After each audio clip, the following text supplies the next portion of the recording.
Jadi gini, di satu sisi kita punya konflik panas di Timur Tengah. Ini udah main serang-serangan beneran antara Iran dan Israel. Di sisi lain, ada ketegangan yang makin menjadi-jadi di Asia Timur. Ini lebih kayak perang dingin versi baru, di mana semua lagi adu kuat, pamer senjata, dan bikin aliansi. Pusatnya, ya Tiongkok dan Taiwan. Dua jenis krisis yang beda, tapi dua-duanya sama-sama bahaya buat kita. Nah, gambar ini ngejelasin banget 5 titik rawan utama buat ekonomi kita.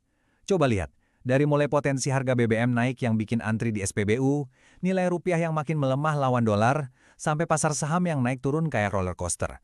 Belum lagi harga emas yang meroket karena orang cari aman, dan pastinya jalur logistik barang-barang impor jadi terganggu. Lengkap kan? Jadi begini, kalau situasi global lagi nggak jelas, para investor itu cenderung cari pelabuhan aman buat uang mereka.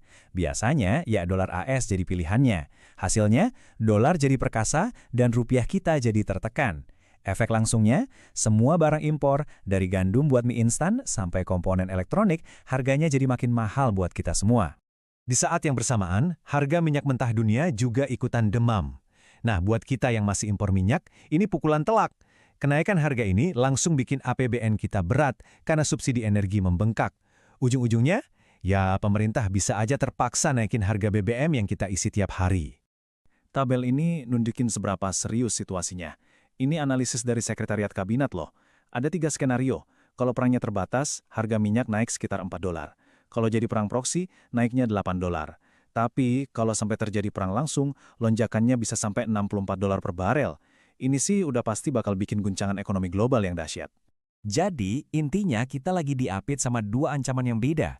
Dari Timur Tengah, ancamannya itu langsung ke sumber energinya, yaitu pasokan minyak. Sementara itu, dari Asia Timur, ancamannya ada di jalur yang kita pakai buat ngangkut energi dan barang-barang lain ke Indonesia. Sama-sama bikin pusing. Coba bayangin, Selat Hormuz ini ibaratnya kayak gerbang tol utama buat tanker-tanker minyak dunia. 20% pasokan minyak global lewat sini. Kalau sampai Iran nutup jalur sempit ini, 1/6 produksi minyak dunia bisa macet. Kalau ini kejadian, dunia bisa kena krisis energi parah, dan kita sebagai pengimpor, bakal jadi salah satu yang paling ngerasain dampaknya. Sementara itu, kalau di Asia Timur, konflik meledak di sekitar Taiwan, Laut Cina Selatan bisa lumpuh total. Ini bukan cuma soal minyak lagi. Bayangin, sampai separuh perdagangan dunia lewat jalur ini. Artinya, pasokan semua jenis barang impor, dari bahan baku buat pabrik sampai gadget yang kita pakai, bisa berhenti total. Ekonomi kita bisa benar-benar sesak napas. Seperti yang dibilang sama analis pertahanan Fauzan Malufti, logikanya sederhana.